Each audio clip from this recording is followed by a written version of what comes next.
오늘도 말씀 안에서 함께 만남에 감사합니다. 오늘 본문의 말씀을 가지고 끝은 아니었습니다. 끝은 아니었습니다. 제목으로 말씀을 나누겠습니다. 막강한 권력 앞에 스데반은 속수무책으로 죽게 되었습니다. 이 일이 촉발한 교회를 향한 큰 박해는 교회에겐 큰 위기였습니다. 마치 풍전 등화와 같았습니다. 상황만 보면 모든 것이 끝난 것 같고 성전 당국 그 지도자들이 모든 게임에 이긴 것 같아 보입니다. 그런데 본문의 이야기 속에 가만히 보면 끝은 아니었던 열매들이 우리에게 보입니다. 여러분 바둑을 보게 되면 저 잘 모르는데 제가 할 수 있는 건 오직 오목밖에 모르지만 보통 바둑을 하다 보면은 이런 말이 있습니다. 대마불사라. 무슨 말이죠? 대마란 말도 사실 잘 와닿지 않죠? 큰 돌로 이렇게 물이 지어진 그 가운데서 집을 만들어가는 과정인데요. 보통 우리는 바둑의 재미 그거 아닙니까? 아다리! 그래가지고 당장 보이는 그 한 집 한 집을 얻어내는 것을 재미삼아 바둑을 둘 때가 있습니다. 보고 보니까 여러분 바둑을 전혀 모르시는 것 같습니다. 제가 오늘 설교를 준비를 잘못한 것 같습니다. 미생과 완생을 아십니까? 그것도 모르십니까? 그래서 여러분 이런 말이 있습니다. 그 단수해지지만 대마에서는 이겨야 된다. 그러니까 당장에서는 내가 집 하나를 하나씩 먹는 재미로 얻어내는 게 이기는 것 같지만 결국에는 대마를 지킨 사람이 승리하더라는 겁니다. 바둑의 묘미죠. 물론 그 대마가 항상 이기는 건 아니지만 고수일수록 큰 대마로 이기는 거죠. 그래서 몇 집 안 짓고도 딱딱딱 하고 게임이 끝나는 경우들이 있습니다. 무슨 말입니까? 하나님 나라라는 큰 대마를 볼 줄 아는 신자가 되어야 된다는 겁니다. 여러분 지금 당장 우리가 무엇을 뺏기고 잃어버리고 이런 차원의 문제가 아니고 마치 바둑에 비유하자면 단수해지지만 하나님 나라는 큰 대마에서는 승리하고 있다는 사실이 우리 신앙의 삶에 중요한 관점이 되어야 한다는 것이죠. 일부 돌이 잡히거나 단수를 당한 것은 허용될 수 있더라도 결국에는 하나님 나라는 큰 집, 그 집은 이루어질 것들을 우리가 소망하면서 사실은 신앙 현실을 바라볼 수 있는 믿음의 안목이 오늘 성경을 통해 우리에게 도전되고 있는 것입니다. 그래서 가만히 보면 예수님이 십자가의 죽음으로 끝나지 않고 부활하셨잖아요. 그 부활 생명이라 그러잖아요. 그 생명이 우리 안에 역사하신다고 약속하고 계시고 그 부활 생명의 역사가 우리 장체의 영광의 몸으로 우리를 이끌어 가시게 하실 것입니다. 이거를 우리 안에 미래의 일로만 여기지 않고 오늘의 현실 속에 기대하게 오늘 본문은 우리에게 도전한다는 것이죠. 그래서 끝에서 다른 것들을 보게 하십니다. 죽음의 끝에서 보여주시는 것들, 그리고 복음 때문에 고난받고 있는 그 끝자락에서 위기의 끝에서 보게 하시는 것들, 이 두 가지 관점에서 오늘 말씀 속에서 우리는 인생을 살면서 나에게 끝이라고 여겨지는 순간을 맞이할 때 어떻게 우리는 바라보고 있는지 되짚어보고 하나님은 우리에게 어떻게 하기를 원하신지를 생각해 보면 좋겠습니다. 먼저 스데반의 순교를 통해서 죽음의 끝이 영원한 끝이 아님을 보여주시는 것을 보게 됩니다. 돌에 맞아 처형당한 스데반이었습니다. 거기서 어떻게 살아가겠습니까? 웬만한 맷집도 버티기 힘들었을 겁니다. 그런데 그 잔혹하게 죽음을 겪고 있는 그 현장에서의 스데반을 바라보는 사울의 시선, 회심전의 사울입니다만 그의 시선은 냉혹합니다. 스데반의 죽임 당함을 어떻게 여겼다고요? 마땅히 여겼대요. 아무리 잔혹한 죄인이라도요, 사형에 처해진 장면을 보게 되면 인간 애가 작동합니다. 애잔하고 어떻게 삶을 저렇게 마감하노? 라는 생각 갖게 됩니다. 그런데 오늘 사울은 흔들림이 없습니다. 이게 참 무서운 겁니다. 종교에 사랑이 상실되고 종교에 참된 지식이 빠지고 그 안에 양심이 거두어지면 종교처럼 무서운 게 없습니다. 여러분 이슬람, 여러분 여러 모양의 이슬람 모습들이 있지만 우리가 알고 있는 이슬람의 어떤 그늘진 것 중에 하나의 단편적인 모습 중에 하나는 강건할수록 어떤 게 있습니까? 명예살인이라는 게 있잖아요. 명예살인은 뭐예요? 내 가족 중에 누가 개종을 하게 되면 그냥 사형을 처할 수 있는 거고 그게 개의치 않는 거예요. 오히려 그걸 수치로 여기는 거예요. 순교라는 이름으로 테러라는 그 어떤 잘못된 것들을 자행하고 정당화하지 않습니까? 바로 그런 스데반의 모습을 바라보고 있는 사울의 모습이 오늘의 명예살인이요 순교를 이름으로 테러를 자행하는 그런 빗나간 열정의 폐해를 우리에게 보여주고 있는 것이죠. 하나님이랑 열심히 있었기 때문에 이렇게 하고 있는 겁니다. 그런데 참된 지식이 빠지고 사랑이 배제되니까 그 하나님에 대한 열심이 무기가 됩니다. 신앙에 사랑이 빠지고 바른 지식이 빠지면 무기가 됩니다. 여러분, 너희는 세상의 빛이요라고 했지 레이저라고 하지 않았거든요. 레이저는 뭐예요? 쏘는 거잖아요. 빛은 은은히 비치는 거죠. 그런데 이런 현실 속에, 그 비참한 현실 속에 던져진 스데반의 죽음을 성경은 뭐라고 하고 있냐면 고요히 잔다라고 하고 있습니다. 60절 보십시오. 잔다라고 하고 있죠. 스데반은 잔이라. 잔다는 게 뭘까요? 왜 이렇게 묘사할까요? 죽음을 단순히 완곡하게 표현하는 걸까요? 여러분 아시는 상식처럼 성경에서는 죽음을 종종 자는 것과 관련해서 표현합니다. 대표적인 말씀 하나 볼게요. 요한복음 11장 11절 같이 한번 읽어볼게요. 시작. 이 말씀 하신 후에 또 이르시되 우리 친구 나사로가 잠들었도다. 그러나 내가 깨우러 가노라.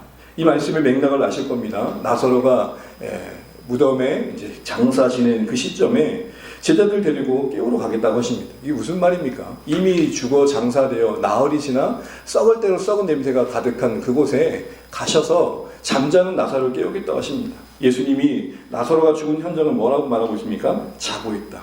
그 다음에 거기에 부활의 생명으로 그를 일으킬 것이다 말씀하시는 거죠. 이처럼 성경에서 잔다라는 것은 크게 두 가지 의미인데요. 첫 번째는 괜찮으면 따라해 주시죠. 평안한 쉼. 시작. 평안한 쉼. 여러분, 제가 볼 때 사람은 제일 언제 아름답냐? 그 고단한 끝에 잠들 때. 뭐 애기일수록 더 이쁘긴 합니다만 어른도요. 코만 앓으면 잠드는 게 제일 이쁘. 그 인생의 노고함 속에, 그 힘든 속에 그냥 무장해제된 채 그냥 고요히 자는 모습을 보면 그냥 그 사람이 참 아름다워 보일 때가 있습니다. 잔다는 것은 그만큼 평안함을 말하고 쉼을 말합니다. 죽음과는 전혀 어울리지 않는 이미지죠. 우리에게 죽음은 두려움이고 그 죽음 너머에 있는 알 수 없는 심판에 공포감을 갖습니다. 그런데 잔다라는 표현으로 죽음을 말하는 것은 적어도 신자들에겐 이 죽음이 파멸의 끝이 아니라 새로운 곳을 향하는 과정이라고 말하고 계시는 겁니다.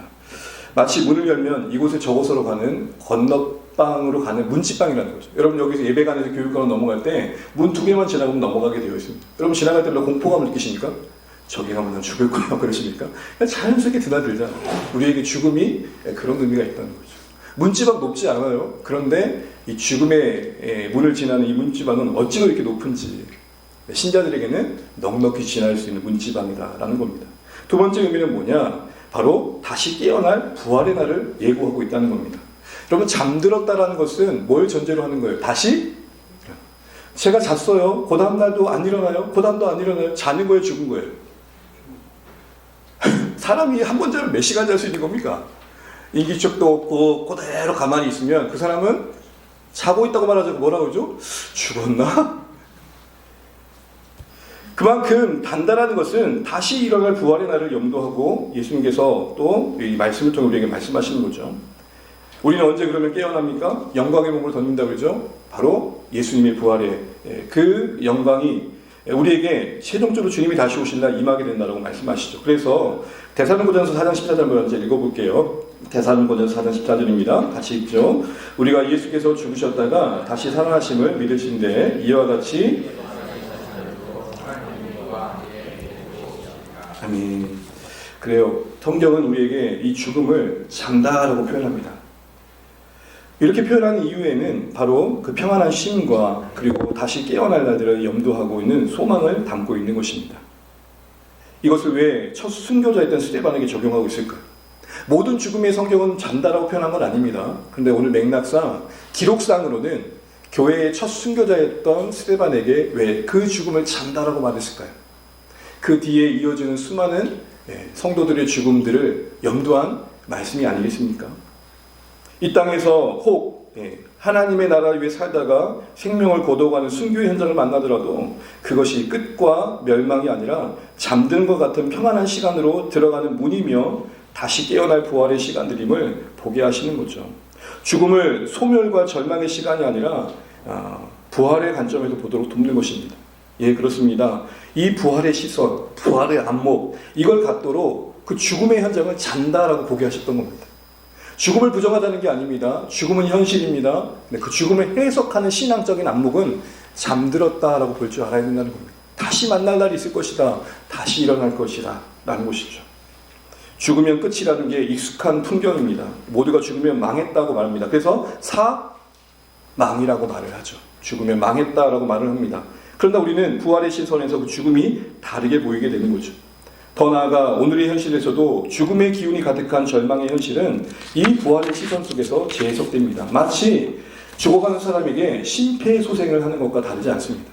숨을 껄떡껄떡거리고 있는 사람에게 급하게 응급조치를 해서 숨을 다시 돌리키는 것처럼 부활의 시선은 우리에게 그런 생명을 가져다 준다는 것입니다. 오늘 한 이야기를 좀 해보려고 하는데요. 칼럼에도 인용했던 건데 귀로 보고 손으로 읽다. 우리에게 좀 낯선 표현이죠. 우리는 손으로 쓰는 거고 귀로 듣는 건데 바로 시각장애인 기독교 작가인 호리코시 요시하루라는 일본 작가의 책입니다. 한 작년인가 재작년에 나왔던 책인데 그냥 단순한 에세이인데 가볍게 읽지만 생각하게 하는 내용들이 담겨 있습니다. 화면 한번 보여주시겠어요? 그 책을 보시게 되면은 그분이 자신이 기적을 위해 기도하신 이유를 쭉 이야기하면서 한 사연을 이야기합니다. 자기가 예수 믿기 전에 주변에서 이런 간증을 많이 하더래요. 아이고 효시하루 있잖아.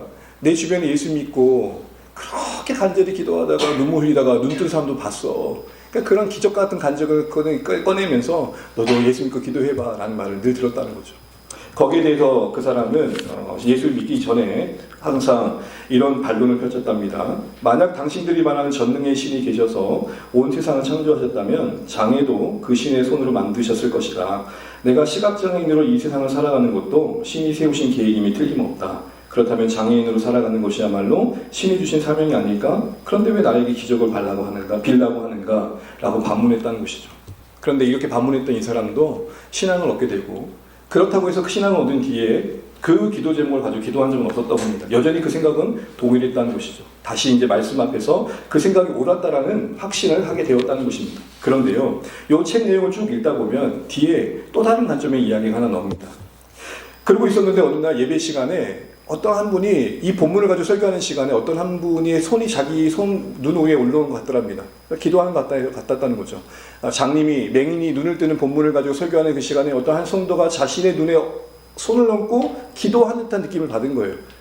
자기도 모르게 자기는 이 부분에 소신이 있었죠. 나는 나에게 이 보이지 않는 게 은혜라고 생각한다. 그런데 그 기도를 바꾼 다음에 기대감이 생기더래요. 정말 이 기도가 끝나도 나도 눈을 보면 어떨까? 근데 여전히 그대로더라는 거죠. 신앙이 깊이 흔들리기 시작하더랍니다. 그래서 어느 한 신자 선배에게 물어봤대요. 이런 상황이다 했더니 이렇게 얘기를 해주는 것을 듣고 마음을 추스렸다고 합니다. 요시하루 눈이 보이지 않는 건 은혜라고 할 수 없겠지. 그것 때문에 당신들의 부모가 눈물 흘렸고 하나님도 가슴 아파하셔. 그런데 은혜는 뭐냐면 당신이 그런 형편 속에서도 그게 은혜로 여겨지도록 늘 응답했다라는 거야. 다시요. 그 상황이 은혜로 여겨지는 방향으로 늘 응답했다라는 거예요. 보이지 않는 현실 속에 누군가의 도움 속에 여기까지 오는 동안 당신에게 그 보이지 않는 현실 그 자체가 은혜가 아니라 그 현실 속의 선택이 당신을 은혜의 방향으로 이끌었다라는 거야. 이렇게 얘기를 하는 겁니다.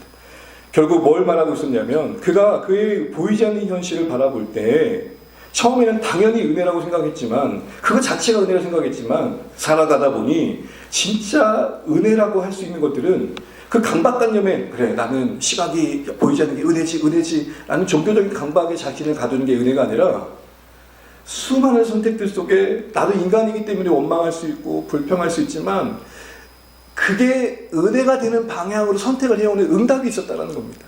사랑하는 주 안의 가족 여러분, 부활의 시선을 우리 삶에 응시하며 하나님이 기대하시는 응답을 선택해가는 과정이 우리에게 부활 생명이 역사하는 겁니다.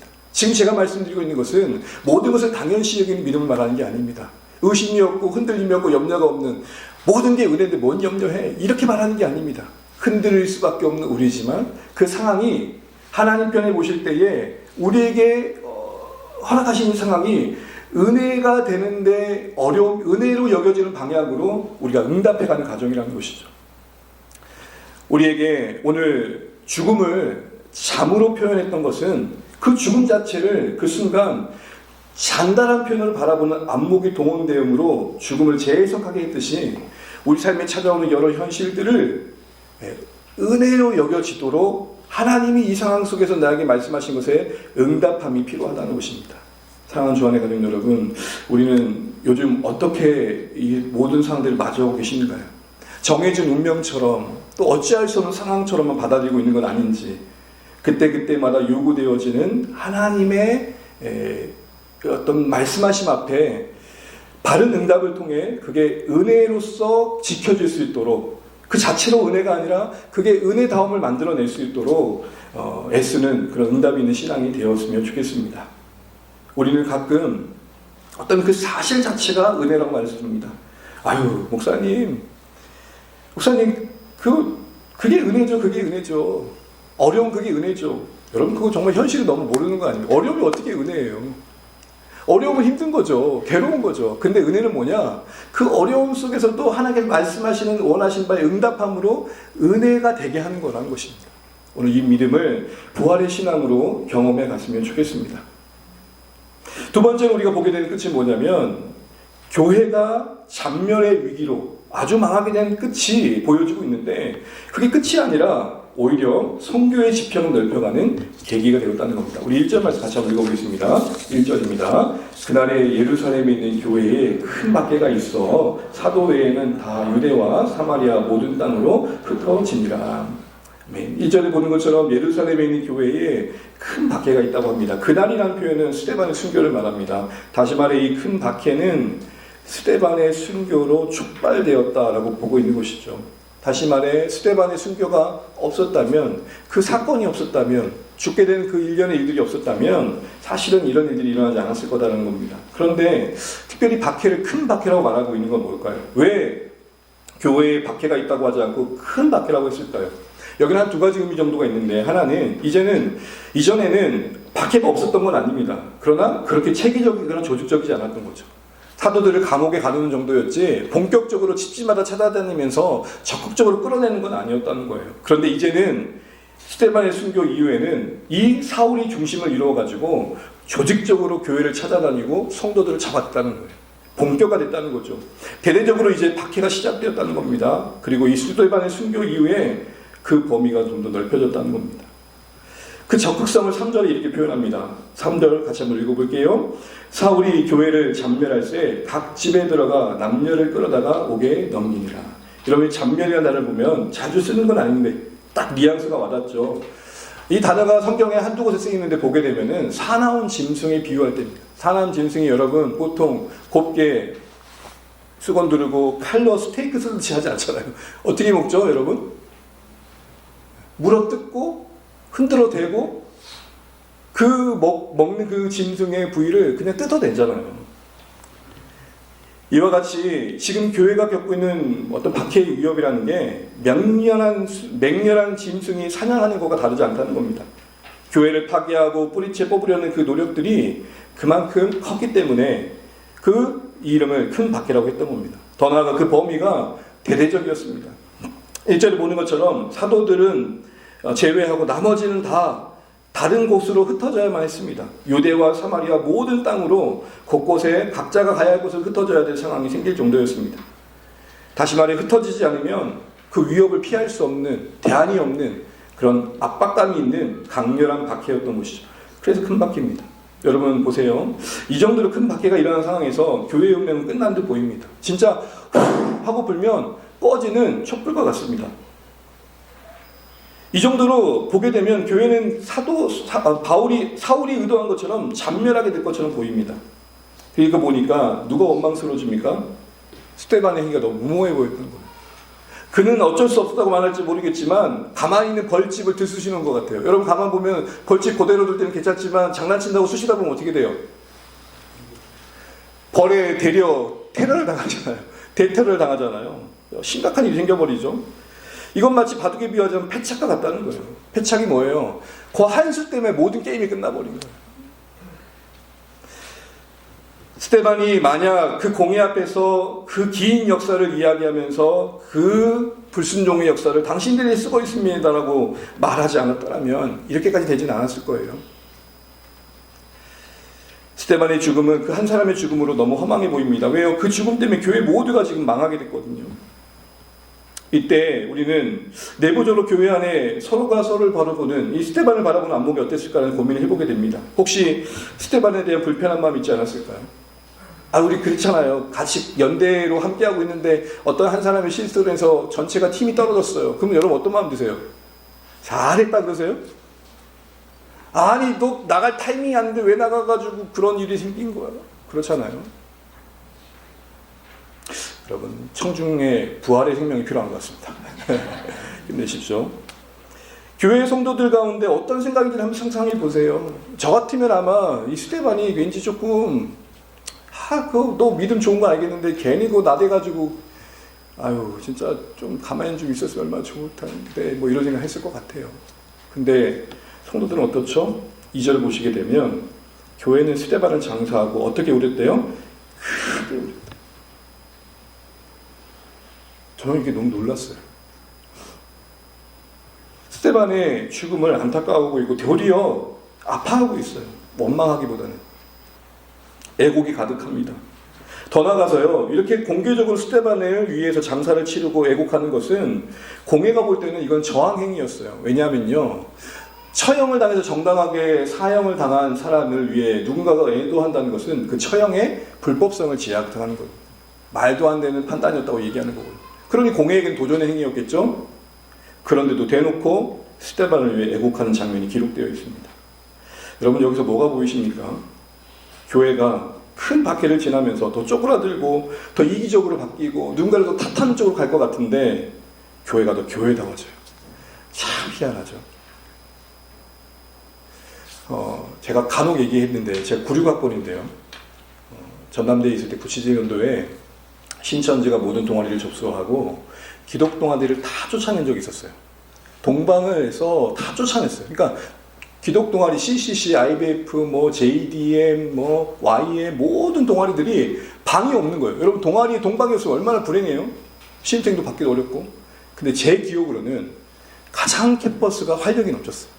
갈 데 없으니까 어디 나와요? 잔디밭에 나와서 찬양하고, 갈 데 없으니까 뭐예요? 호숫가 가서 전도하고, 용지 가가지고 전도하고, 봉지 가가지고 교제하고. 제 기억은 그래요. 물론 다시 동방을 찾긴 했습니다. 근데 동방이 없었을 때 더 은혜가 있었어요.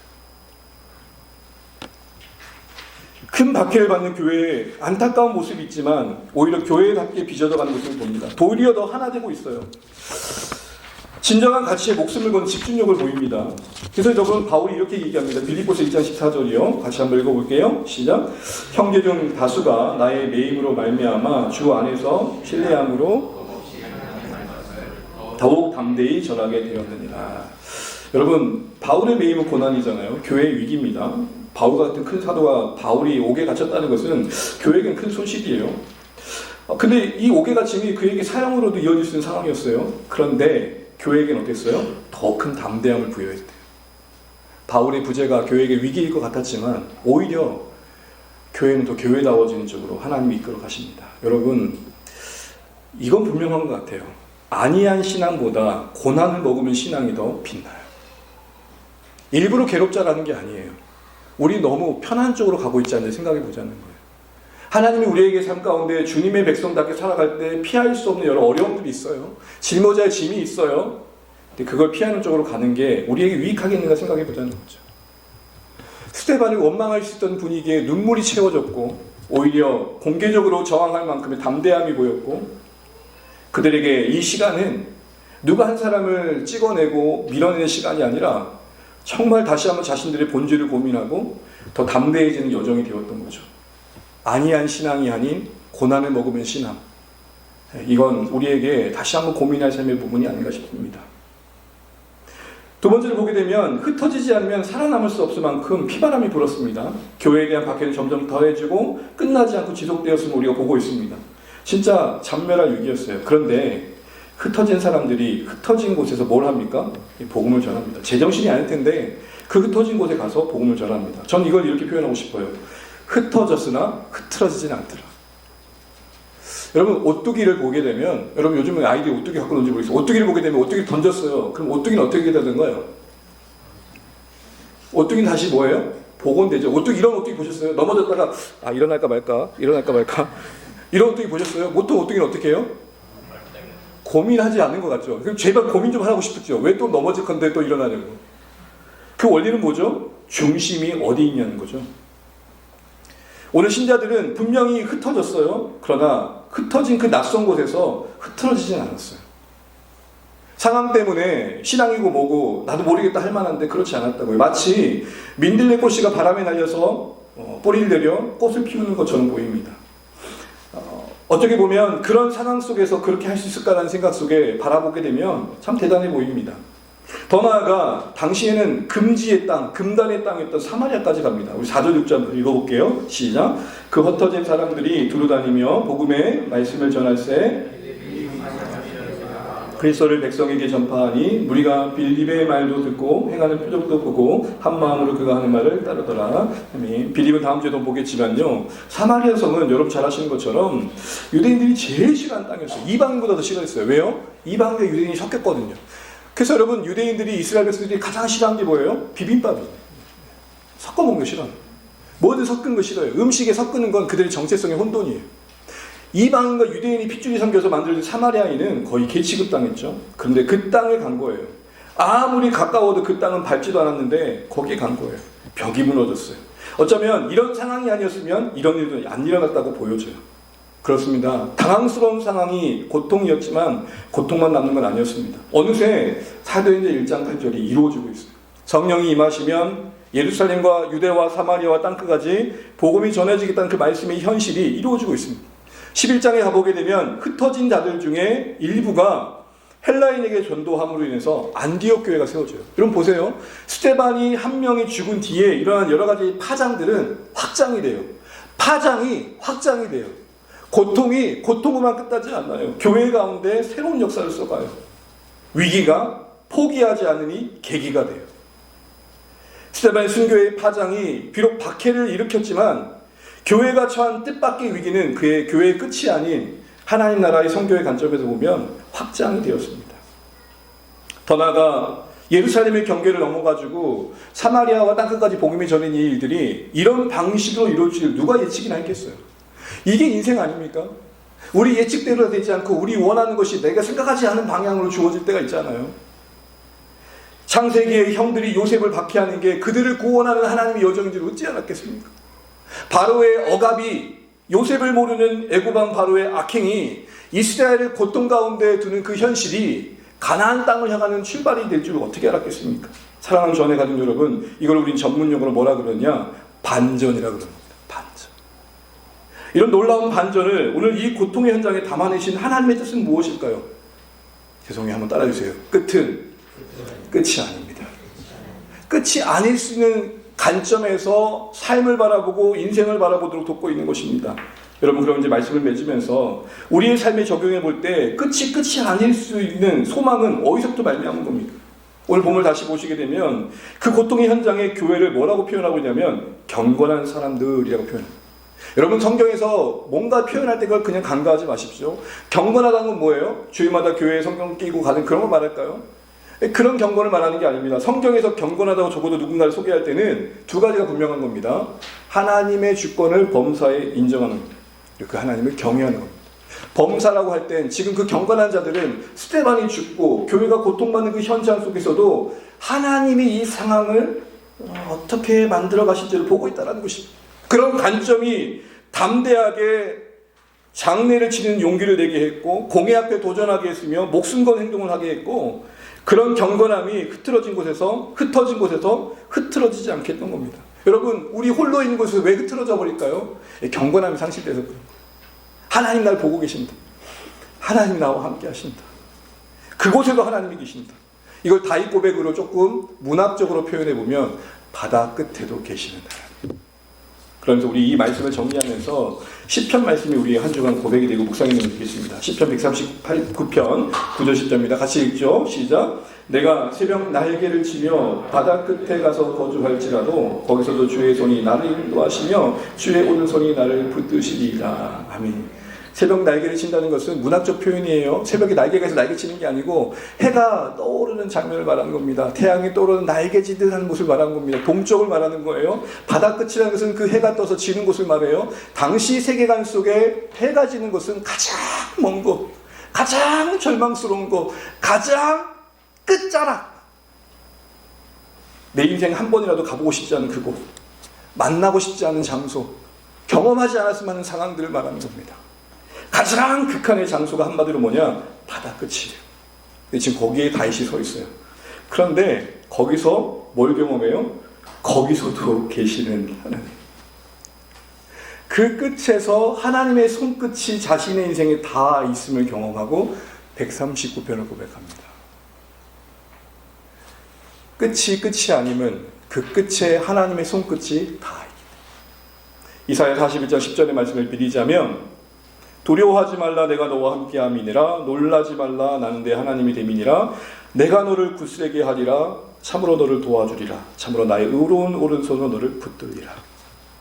우리의 연약함이 문제되지 않으면 어떤 상황에도 꺾이지 않는 심정으로 꺾을 수 없는 그 나라의 대마에 참여하는 믿음을 그래도 조금이라도 발동할 수 있는 이유는 모든 것이 암담한 상황 속에서도 이것이 새로운 시작과 나도 알 수 없는 전환점의 계기가 될 거라고 바라보도록 소망을 품게 하는 이유는 끝이라고 하는 그 자리에 나 홀로 있지 않고 하나님의 손끝이 다 있기 때문에 그래서 거기서 우리는 새로운 시작을 바라볼 수 있게 된다는 것입니다. 그것이 우리가 부활의 시선을 가지고 삶을 바라볼 이유입니다.